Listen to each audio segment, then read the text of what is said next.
কথা বলে স্টেপস এগুলো বলেছিল পড়িয়েছিলাম একজন বলছো কেন ক্লাস আর কেউ ছিলেন না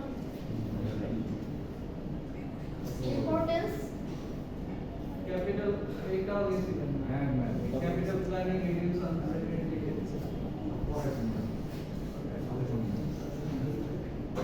লিমিটেশনস এটা পড়ো সাজেশন পাবেন দু এক দিনের মধ্যে সাজেশন পেয়ে যাবেন ওটা নিয়ে টেনশন নেই ম্যাম এখান থেকে হয়তো আচ্ছা এটা শুনে বলতে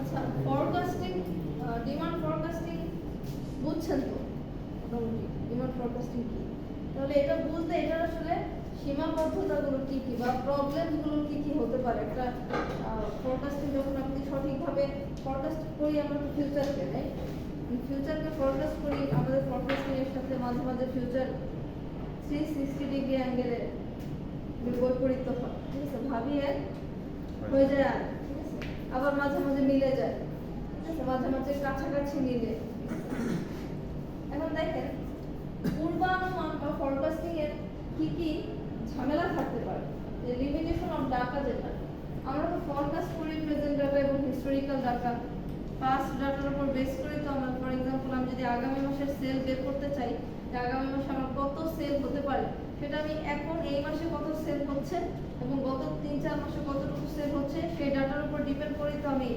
করব রাইট তাহলে কিছু কিছু ক্ষেত্রে এই রিলেভেন্ট ডাটা আমাদের अवेलेबल থাকে না বা যে ওয়েবসাইটগুলো থেকে আমরা আসলে ডাটা নিয়ে থাকি যে পেপার পত্রিকা বলেন বা যে ধরনের সরকারি প্রতিষ্ঠানগুলোর যে আপনার অ্যানুয়াল যে বিভিন্ন ডাটা থাকে তাদের বিভিন্ন যে প্রতিবেদন থেকে আমরা যে ডাটাটা নিয়ে থাকি মাঝে মাঝে সেটা অ্যাকুরেট হয় না সেই ডাটাটার মধ্যে ফলসিফাই অনেক কিছু মানে যা না তাও প্রকাশ করা হয় এই মিথ্যা সত্যি প্রকাশ করে প্রচার করে অনেক ওয়েবসাইট অনেক পেপার পত্রিকা অনেক প্রতিবেদন এতে করে কি হয় আমরা ওই ডাটার উপর বেস করে যে ডিসিশনটা নেই বা যে অ্যাজাম্পশনটা করি সেটা স্বাভাবিকত ভুল হয় না দেখেন basis of present condition and past tense but due to inadequacy of data very little amount of data became possible to the collect it is not possible to rely on this limited data confidently and as a result correct forecasting cannot be made যত পরিমাণ data আমার দরকার থাকে আচ্ছা যে পরিমাণ data আমার দরকার থাকে সেই পরিমাণ ডাটা अवेलेबल বা inadequacy বা insufficient ডাটার কারণে আমরা ফরকাস্টিংটা ঠিকমতো করতে পারি না এটা ওয়ান কাইন্ড অফ লিমিটেশন ঠিক আছে যে আমার inadequacy বা সাফিশিয়েন্ট রিলেভেন্ট ডাটা বা ইনফরমেশন আমার হাতে থাকে না নাম্বার 2 লিমিটেশনস কি ল্যাক অফ ম্যানেজার্স এক্সপেরিয়েন্স এখানে ম্যানেজার্স এক্সপেরিয়েন্স বলতে বেসিক্যালি যে ফরকাস্টিং কাজটা করবে তাকে বোঝানো হয়েছে সেটা ম্যানেজারও করতে পারে যে কোনো ধরনের এক্সিকিউটিভ সেলস এক্সিকিউটিভ বা প্রোডাক্ট এক্সিকিউটিভ তারাও করতে পারে ফরকাস্ট যে কেউ করতে পারে ঠিক আছে এখন যিনি ফরকাস্টিংটা করবেন তার আসলে ফরকাস্টিং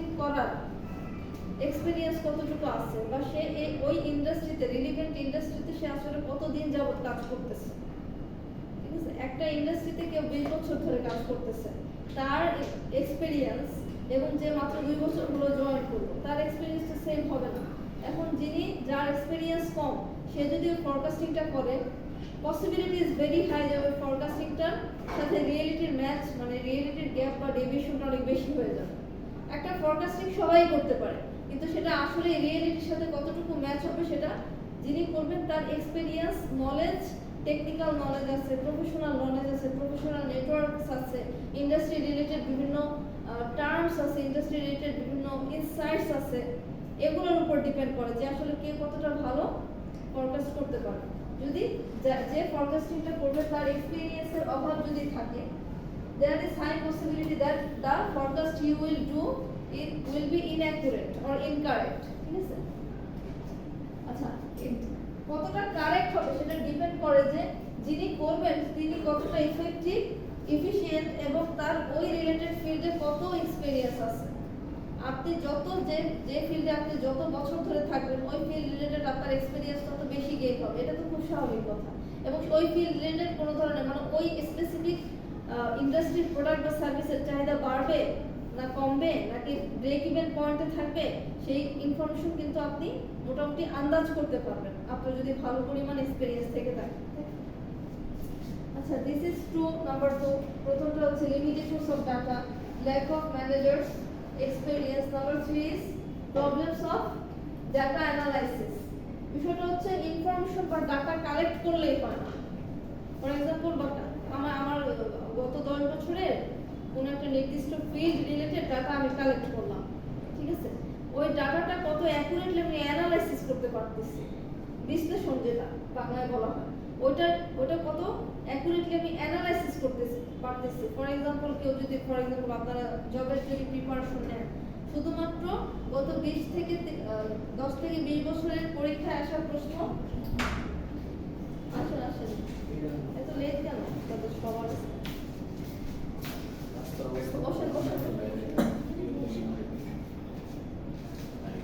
গত 10 থেকে 20 বছরের কোশ্চেন আপনার হাতে আছে, যেটা প্রশ্ন ব্যাংক করি আমরা, রাইট? তো আপনার যদি কোনো কম্পিটিটিভ এক্সামের জন্য আপনি প্রিপারেশন নিতে চান, তো এর কথা না, এখানে সামনে এসে বলেন, কথা বলেন। গত 10 থেকে 20 বছরের কোশ্চেন আপনার হাতে আছে, ওইটার উপর ডিপেন্ড করে আপনি মানে প্রিপারেশন নেবেন ফর ইওর নেক্সট এক্সাম, ঠিক আছে?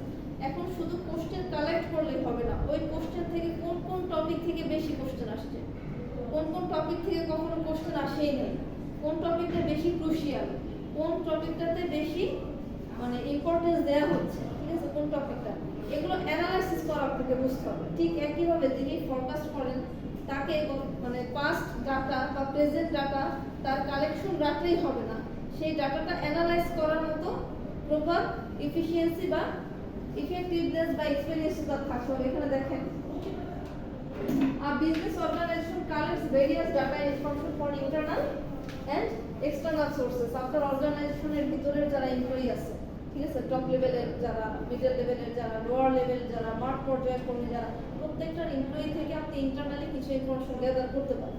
আবার এক্সটার্নালি বিভিন্ন ধরনের বার্ষিক প্রতিবেদন, গভর্নমেন্ট অফিসিয়ালস যারা আছে, লিগ্যাল এমপ্লয়ি যারা লিগ্যাল এইড দেয়, এদের কাছ থেকে আপনি বিভিন্ন ইনফরমেশন কালেক্ট করতে পারেন। কিন্তু শুধুমাত্র কালেক্ট করলে হবে না, আপনার ওই ইনফরমেশন ইনফরমেশনটা অ্যানালাইজ করার জন্য প্রপার টেকনোলজি এবং এক্সপার্টাইজ নলেজ থাকতে হবে, যাতে করে আপনি ডাটা বা ইনফরমেশন ফুললি বা কুইকলি অ্যানালাইজ করতে পারেন।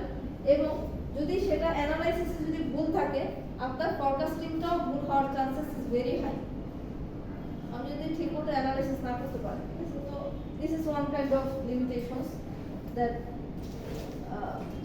problems of data analysis. Risk and certainty, আমরা যেটা প্রেডিক্ট করি সেখানে বলা আছে, দেখেন, future is always risky, it is always uncertain, in some case we can, for example, আমরা তো খুব হোপ নিয়ে আসলে কাজ করি, আমরা আজকে বাসা থেকে বের হয়েছি, আবার এই বাসায় দিন শেষে ফিরবো, এই আশা নিয়েই তো বের হই, কিন্তু আসলে সবাই তো আর ফিরতে পারে না। এই যে গতকাল আমাদের একটা অ্যাক্সিডেন্ট দেখলাম সিরাজগঞ্জে, না সিরাজগঞ্জে একই পরিবারের 4 জন মারা গেছে, বাসের সাথে, মাইক্রো বাসের সাথে বড় বাসের সংঘর্ষ। তাহলে future and our life is very uncertain, we never know when will be our last time, ঠিক আছে? এটা বিজনেসের ক্ষেত্রেও রিলেটেড, আপনার বিজনেস যে অনেক সবসময় প্রফিট করতে থাকবে, ঠিক আছে, সবসময় আপনার রেভিনিউ আসতে থাকবে, আপনার সেলস বাড়তে থাকবে, এমনটা না। আপনার বিজনেসে আপস এবং ডাউনস আছে, বিভিন্ন ধরনের পলিটিক্যাল ইনস্টেবিলিটি আপনার বিজনেস অর্গানাইজেশনকে ফেস করতে হবে, যেটা এখন বর্তমানে অনেক বিজনেস অর্গানাইজেশনের বাংলাদেশে পলিটিক্যাল ইনস্টেবিলিটি ফেস করতেছে, এবং এই কারণে তাদের সেলস কমে গেছে, অনেক বিজনেস অর্গানাইজেশন বন্ধ হয়ে যাওয়ার উপক্রম হচ্ছে, কিন্তু অনেক হয়েও যাচ্ছে, ছোট ছোট বিজনেস অর্গানাইজেশনগুলো যেগুলো সেলস হচ্ছে না, ঠিক আছে? তাহলে it's very difficult to predict the future, but we still predict, right? তারপরে তো আমরা প্রেডিক্ট করি। এখানে কি বলা আছে দেখেন, today's prediction may be invalid for tomorrow. আপনি আজকে যেটা প্রেডিক্ট করতেছেন, টুমরোতে বা আগামীকাল এমন একটা কন্ডিশন হলো, সেটা আসলে কোনো ভ্যালিডিটিই থাকলো না, ঠিক আছে? এবং manager fail to forecast accurately about future condition. Sometimes managers prediction, manager is also a human being, he or she can be wrong as well like us, right? আমরা যেভাবে ভুল করতে পারি, একটা অর্গানাইজেশনে যারা ফরকাস্ট করে তারাও ভুল করতে পারে। তো it is one kind of limitations. 5 হচ্ছে ফরকাস্টিং এরিয়া। এখানে the selection of the area of the forecasting is not correct and relevant, then the forecasting will not also be correct and effective. Area বলতে বোঝানো হচ্ছে আপনি কোন কোন geographical area ধরে আপনার বিজনেস অর্গানাইজেশনের প্রোডাক্ট বা সার্ভিসের ডিমান্ডটা আসলে যাচাই করতে যাচ্ছেন।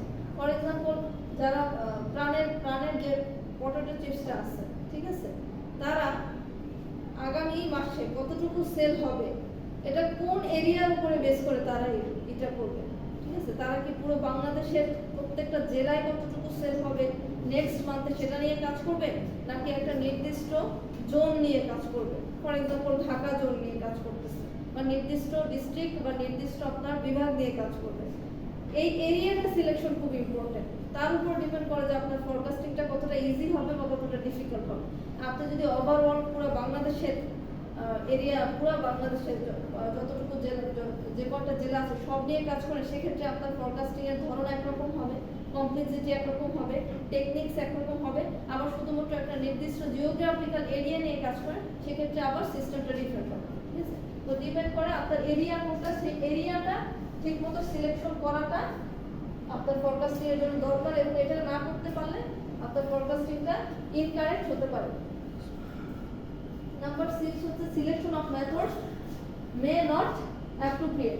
ফরকাস্টিং এর অনেকগুলো মেথড আছে, আমি আপনাদেরকে সামনে পড়াবো। ডেলফি মেথড, ঠিক আছে, তারপর আপনার time series method, casual method. কোন মেথডটা আপনার মানে আপনার বিজনেস অর্গানাইজেশনের জন্য আপনি যতটুকু এরিয়া সিলেক্ট করছেন, যে টাইমটা সিলেক্ট করছেন, এটার উপর ডিপেন্ড করে আপনার অর্গানাইজেশনের কস্ট, এটার জন্য আসলে ফান্ড কতটুকু বরাদ্দ আছে, তার উপর ডিপেন্ড করে আপনার টেকনিকটা করতে হবে। এখন এই টেকনিকটা যদি ভুল হয়, প্রত্যেকটা টেকনিকটা সব সিচুয়েশনে একরকম হবে না, ঠিক আছে। এবং এই টেকনিকে বা রাইট মেথড অফ ফরকাস্টিং সিলেকশনের ফেইলিওরের কারণে ফরকাস্টিংটা ভুল হয়ে যাওয়ার পসিবিলিটি আছে।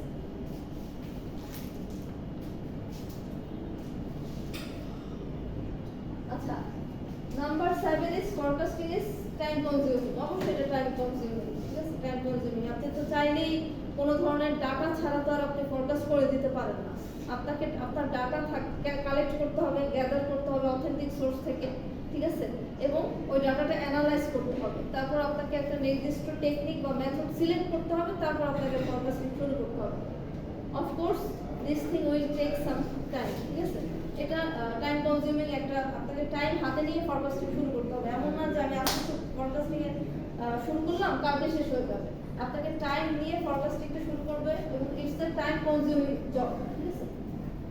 এবং এই টাইম কনজাম্পশনের কারণে মাঝে মাঝে দেখেন যে ম্যানেজারদের খুব দ্রুত কোনো বিষয়ে ডিসিশন নিতে হয়, হয় না, যে আমাকে খুব দ্রুত একটা ডিসিশন দিতে হবে।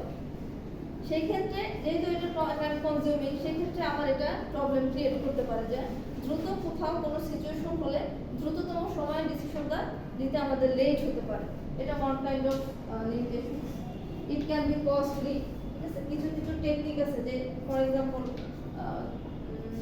যেমন আরবের কথা যদি বলি, ওরা হচ্ছে আপনাদের বলছি কিনা ক্লাসে মনে নেই, একটা নিউ টাইপস অফ সুইটস ওরা হচ্ছে ইনিশিয়েট করতে চাচ্ছিল।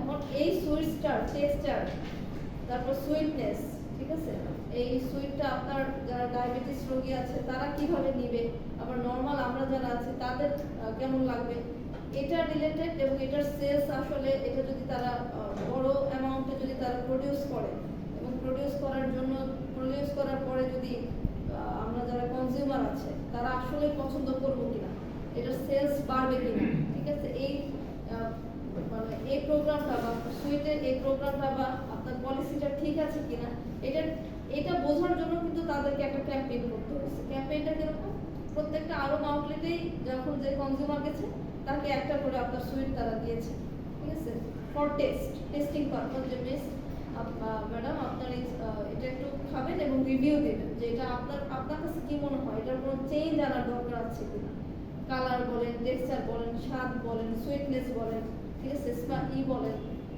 এগুলো তো কোনো ধরনের কোনো চেঞ্জ দরকার আছে কিনা আপনি খেয়ে একটা রিভিউ দেবেন। এখন দেখেন প্রত্যেকটা কনজিউমারকে যদি এরকম একটা করে সুইট তারা প্রোভাইড করে আপনার রিভিউ নিতে চায়, অবশ্যই এটা কস্টলি না, এটা তো কস্টলি, এটা আপনার অর্গানাইজেশনের জন্য ভালো একটা অ্যামাউন্ট আপনার অর্গানাইজেশন থেকে চলে যাবে। তো এমনটা যাতে না হয় যে আপনি আসলে এই ধরনের কাজ করতে গিয়ে কাস্টমারদের বা কনজিউমারদের ফিডব্যাক দিতে গিয়ে এমন কোনো পলিসি বা এমন কোনো প্রোগ্রাম বা এমন কোনো অ্যাডভার্টাইজিং ক্যাম্পেইন করেন যার কারণে আপনার অর্গানাইজেশনের অনেক রিসোর্স চলে গেল, ফিনান্সিয়াল রিসোর্স বা ক্যাপিটাল চলে গেল, সেটা আপনার জন্য কস্ট ইফেক্টিভ কিছু হবে না। আপনার আসলে এজ এ ম্যানেজার আপনার দায়িত্ব হচ্ছে to minimize the cost and maximize the output and gain the maximization of output with minimum input, ঠিক আছে? আপনার গোল থাকবে এটা, ঠিক আছে? তো it is costly, sometimes it creates problems for the organization and unexpected change may create, ঠিক আছে? যে কোনো ধরনের ন্যাচারাল ক্যালামিটি, সেটা আপনার বাংলাদেশে তো কোথায় নোয়াখালীতে বন্যা হচ্ছে শুনছেন কিনা জানি না, বিভিন্ন অঞ্চলে বন্যা হচ্ছে, ঠিক আছে, মৌসুমি বা এই প্রভাবে যে বা বাংলাদেশে তো আসলে উপকূলীয় জেলাগুলোতে তো জলের ছাস, বন্যা, ঘূর্ণিঝড়, টর্নেডো লেগেই থাকে, ঠিক আছে? এই ধরনের ন্যাচারাল ক্যালামিটি, যে কোনো ধরনের ওয়ার্ড যেটা কিছুদিন আগে আপনারা করলেন, ঠিক আছে, তারপর পলিটিক্যাল ইনস্টেবিলিটি, এই কারণে যে কোনো ধরনের যেটা মানুষ এক্সপেক্ট করে না কিন্তু হয়ে যায়, এক মাসের মধ্যে যে এত কিছু হয়ে যাবে সেটা তো কেউ এক্সপেক্ট করে না, হয়ে গেছে আনএক্সপেক্টেড না, it was expected, right? It was expected, প্রত্যাশিত ছিল, প্রত্যাশা আমরা করছি কিন্তু বুঝি না এটা হবে। These are some limitations of forecasting. আপনাদের পরীক্ষায় এভাবে আসতে পারে। Please explain some of the limitations of forecasting with example. আপনার রিয়েল লাইফ এক্সাম্পল দেবেন, ঠিক আছে? রিয়েল লাইফ কিছু এক্সাম্পল আপনারা দিয়ে দিবেন, পারবেন আশা করি, ঠিক আছে? নেক্সট টপিকে যাই। আচ্ছা, একটু পজ করুন।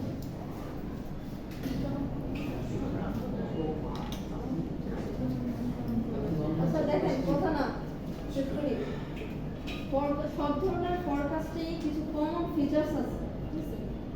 এখানে কয়টা দেওয়া আছে? টোটাল 4টা, হ্যাঁ। প্রথমটা কি দেখেন?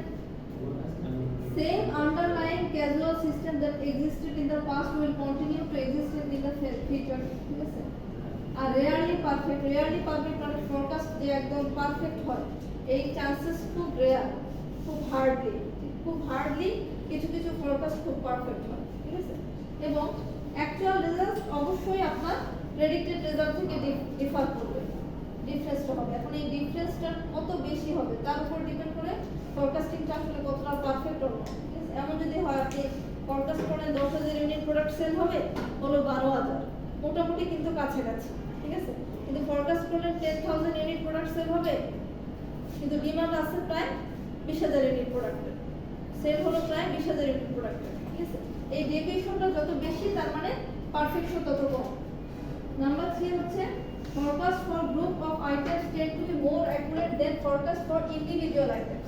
আপনি একটা মানে কম্বিনেশন অফ আইটেমস, অনেকগুলো আইটেমের একসাথে ফরকাস্ট করবেন, সেটা হচ্ছে বেশি অ্যাকুরেট হবে। যদি আপনি কোনো ইন্ডিভিজুয়াল একটা, ফর এক্সাম্পল কোনো সিঙ্গেল একটা প্রোডাক্ট নিয়ে যদি আপনি ফরকাস্টিং করেন, ওটা মানে এটার চেয়ে লেস অ্যাকুরেট হবে, কারণ forecasting errors some among items in a group usually have a cancelling effect.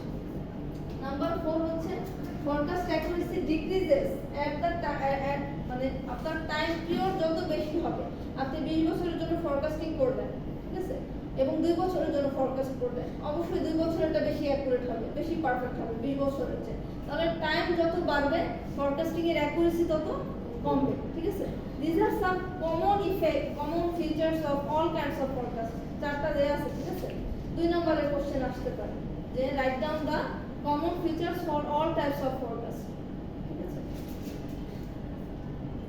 আচ্ছা, এখানে দেখেন techniques or methods of forecast, এখানে 3টা টেকনিক্স দেয়া আছে। এই 3টা টেকনিক্সের আন্ডারে আবার কিছু সাব টেকনিক্স দেয়া আছে। প্রথম 3টা হচ্ছে আপনার, প্রথমটা হচ্ছে জাজমেন্ট, ক্যাজুয়াল, এবং পরেরটা হচ্ছে টাইম সিরিজ। জাজমেন্ট মেথডস এর মধ্যে আবার আছে sales force, executive opinion, market research and Delphi method. আমি যদি 1 বাই 1 আপনাদেরকে একটু এক্সপ্লেইন করি যে জাজমেন্ট মেথড, জাজমেন্ট কথার অর্থ কি? নিজের একটা বিচার বিশ্লেষণ ক্ষমতা, ঠিক আছে? এখানে সেলস ফোর্স এস্টিমেট আসছে আসলে সত্যিকার অর্থে বিক্রয় কর্মী যারা, যারা আসলে সেল করে, সেলের সাথে যারা রিলেটেড, যারা কনজিউমারদের সাথে ডিরেক্টলি যারা কমিউনিকেট করে, বিভিন্ন ব্র্যান্ডের দোকানে আপনারা যারা যান না, তারা যে সেলস এক্সিকিউটিভ যারা, তাদের সাথে কিন্তু কনজিউমারের সবচেয়ে বেশি ইন্টারাকশন হয় এবং তারাই কিন্তু কনজিউমারের পছন্দ অপছন্দের সম্পর্কে ভালো আইডিয়া রাখে। ম্যানেজারেরও কিন্তু ওই আইডিয়াটা থাকে না, ঠিক আছে? সুতরাং বিক্রয় কর্মীদের তারা কিন্তু কত সেল হতে পারে, কোনো একটা নির্দিষ্ট পণ্যে সেল কতটুকু হতে পারে, বাড়তে পারে বা কমতে পারে বা ব্রেক ইভেন থাকতে পারে, এটা সেলস ফোর্স বা বিক্রয় কর্মীরা ভালো বলতে পারে। তো তাদের একটা অপিনিয়ন নিয়ে যখন আপনি একটা ফরকাস্ট করবেন, সেটাকে সেলস ফোর্স এস্টিমেটস বলে সহজ ভাষায়। আপনার বিক্রয় কর্মী যারা আছে, সেলসে যারা আছে, যারা অর্গানাইজেশনের কনজিউমার যারা, তাদের সাথে ডিরেক্টলি যারা আপনার রিলেটেড, ডিরেক্টলি যারা কমিউনিকেট করে, তাদের একটা অপিনিয়নকে আপনি যখন প্রাধান্য দিয়ে সেই মোতাবেক আপনি যখন ফরকাস্টিং করবেন, ঠিক আছে? এটা হচ্ছে সেলস ফোর্স। নাম্বার 2 কি? এক্সিকিউটিভ। এক্সিকিউটিভ হচ্ছে বিভিন্ন এইচআর এক্সিকিউটিভ থাকে, মার্কেটিং এক্সিকিউটিভ থাকে, প্রোডাক্ট ডেভেলপমেন্ট এক্সিকিউটিভ থাকে, নিউ প্রোডাক্ট ডেভেলপমেন্ট থেকে শুরু করে প্রমোশন, অ্যাডভার্টাইজিং, এই সব কাজের সাথে এক্সিকিউটিভ যারা জড়িত থাকে, তারা তাদের ডিসিশনস এবং তারা তাদের মার্কেটিং ক্যাপাবিলিটিস বা তারা তাদের ইনসাইটস, তারা তাদের ভ্যালুস, অপিনিয়ন থেকে একটা ফরকাস্টিং দাঁড় করাতে পারে এবং সেটা আপনি আপনার অর্গানাইজেশনের একটা ইম্পর্টেন্ট ফরকাস্টিং টিম হিসেবে আপনি গণ্য করতে পারেন। এটাকে বলা হয় এক্সিকিউটিভ অপিনিয়ন, মানে যারা এক্সিকিউটিভ আছে তাদের একটা মতামত দেয়া। আর মার্কেট রিসার্চটা হচ্ছে একদম কনজিউমারের কাছ থেকে আপনি ডিরেক্টলি ইনফরমেশন নিতেন যে কোনো নির্দিষ্ট প্রোডাক্ট কনজিউমাররা পছন্দ করতেছে কিনা। এখানে আপনি বিভিন্ন ধরনের যে গুগল ফর্ম, যে আপনাদের কাছ থেকে আমি আপনাদের গুগল ফর্মের মাধ্যমে আমি আপনাদের একটা নিতেছি, ঠিক এরকম ভাবে আপনি আপনার স্পেসিফিক প্রোডাক্টের চাহিদা কতটুকু সেটা নিয়ে একটা গুগল ফর্ম রেডি করতে পারেন, যেটা আপনি 50 জন কনজিউমারের কাছে দিয়ে তাদেরকে ফিল আপ করতে বলতে পারেন, ঠিক আছে? বিভিন্ন ধরনের আপনার কি বলে যে স্যাম্পলিং টেকনিক আছে, যেটা আপনারা স্ট্যাটিস্টিক্সে পড়ে আসছেন, ঠিক আছে? কনজিউমার বা ফাইনাল কনজিউমার যারা, তাদের কাছ থেকে ফিডব্যাক নেওয়া। আবার বিভিন্ন অর্গানাইজেশনে এরকম একটা টিমই থাকে যারা হচ্ছে, যাদের কাজ হচ্ছে কনজিউমারদের পছন্দ অপছন্দ, সব ধরনের কমপ্লেইন, সব ধরনের চাহিদা, এটা নিয়ে কাজ করে, এটা নিয়ে ডাটা কালেক্ট করে, সেটার উপর ডিপেন্ড করে একটা ফরকাস্টিং, মানে মার্কেট রিসার্চ করা। মার্কেট রিসার্চ করার মানে হচ্ছে কনজিউমারদের প্রেফারেন্স, ট্রেন্ড, বর্তমান যে ট্রেন্ড, গ্লোবাল ট্রেন্ড চলতেছে, সেটার উপর একটা রিসার্চ করে আপনার প্রোডাক্টের চাহিদা আসলে কতটুকু হতে পারে সেটা একটা ফরকাস্টিং করা। এটা হচ্ছে মার্কেট রিসার্চ। এবং তারপরটা হচ্ছে ডেলফি। ডেলফি মেথড হচ্ছে আপনার কি বলে এক্সপার্ট, অর্গানাইজেশনের বিভিন্ন এক্সপার্ট ব্যক্তি থাকে না, ইন্ডাস্ট্রি রিলেটেড নলেজ যাদের অনেক বেশি, এরকম 10-12 জন এক্সপার্টের তারা হচ্ছে অপিনিয়ন দেয় এবং তার উপর বেস করে অর্গানাইজেশনের টপ লেভেল ম্যানেজমেন্ট যে ফরকাস্টিংটা করে এক্সপার্টদের অপিনিয়নের উপর ভিত্তিতে, ঠিক আছে? যা দেখবেন যে উপদেষ্টা থাকে, বিভিন্ন বড় বড় অর্গানাইজেশনে উপদেষ্টা মণ্ডলী থাকে, বিওটি মেম্বার থাকে, বোর্ড অফ ডিরেক্টরস থাকে, যাদের মধ্যে আবার বিভিন্ন এক্সপার্ট থাকে, ইন্ডাস্ট্রি স্পেশালিস্ট থাকে কোনো নির্দিষ্ট সেগমেন্টে। তাদের একটা কম্বাইন্ড আপনি এক্সপার্টাইজ বা তাদের একটা কম্বাইন্ড নলেজের থেকে আপনি একটা জিস্ট বা সামারাইজ একটা ফরকাস্টিং করতে পারেন। এটাকে বলা হয় ডেলফি মেথড। এই চারটা হচ্ছে জাজমেন্ট মেথডস এর মধ্যে পড়ছে, ঠিক আছে? আর মানে কোয়ালিটেটিভ, হ্যাঁ। আর টাইম সিরিজ বা ক্যাজুয়াল, এগুলো হচ্ছে কোয়ান্টিটেটিভ হচ্ছে বিভিন্ন স্ট্যাটিস্টিক্যাল টার্মস, মানে রিগ্রেশন, এগুলো আপনি ইউজ করবেন, ঠিক আছে? আবার এটা এই চ্যাপ্টারে কিন্তু ম্যাথও আছে, আমি ম্যাথও পড়াবো, যে moving average, smoothing moving average, এই সব এগুলো দেখতে পাবেন। এই যে ক্যাজুয়াল মেথড, সেটা হচ্ছে লিনিয়ার, ঠিক আছে? লিনিয়ার রিগ্রেশন নিয়ে কাজ করে। এই যে টাইম সিরিজ মেথডের মধ্যে আছে net forecast, estimating the average, weighted moving average method, exponential smoothing method, মানে বিভিন্ন ধরনের ম্যাথমেটিক্যাল টার্মসের মাধ্যমে বা ইকুয়েশন ইউজ করে আমরা যদি কোনো ফরকাস্টিং করি, ঠিক আছে? এটাকে বলা হয় আপনার টাইম সিরিজ মেথড।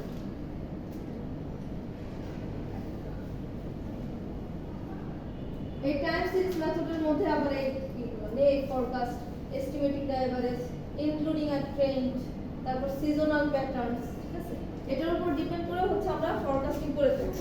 এগুলো হচ্ছে some of the methods or techniques of forecast. আমি হচ্ছে নেক্সট ক্লাসে আপনাদের এই চ্যাপ্টারটা ইনশাআল্লাহ শেষ করে দিব। এটার মধ্যে ম্যাথ আছে, চেষ্টা করব আমি শেষ করে দেওয়ার। 5-6-7টা ম্যাথ আছে মনে হয়, ঠিক আছে? ইজি, ভয় পাওয়ার কিছু নেই। আর যদি কোনোটা ডিফিকাল্ট মনে হয় ওটা আমি বলবেন, আমি বাদ দিয়ে দেবো, ঠিক আছে? আপনাদের জন্য যেহেতু আপনাদের সময় কম এবং আপনারা সময় পান নাই, ঠিক আছে, যেটা আপনাদের জন্য ইজি হবে সেটাই রাখবো, ঠিক আছে? কিন্তু একদম ইজি, আপনারা ওরকম কঠিন পাবেন না কিছু। যেমন আপনাদের মিডে যে ম্যাথগুলো ছিল ইজি ছিল না, এই টাইপের ইজি ম্যাথ পাবেন, জাস্ট ইকুয়েশনটা মনে রাখলে হবে। আমার খুব খারাপ লাগছে হচ্ছে আপনারা ইকুয়েশনটাও ঠিক মতো লিখতে পারেন, ফর্মুলা মিড টার্মে ফর্মুলাটাও যারা ঠিক মতো লিখছেন তারাও কিন্তু মার্কস পাইছেন, কিন্তু ইকুয়েশনটা ফর্মুলাটা ঠিক মতো লেখেন। এতবার করে ম্যাথগুলো আমি পড়াইছি, এতবার। ঠিক আছে, আজকে এতটুকুই থাকুক। ওকে। খাবার একটু দেখতে পাবো।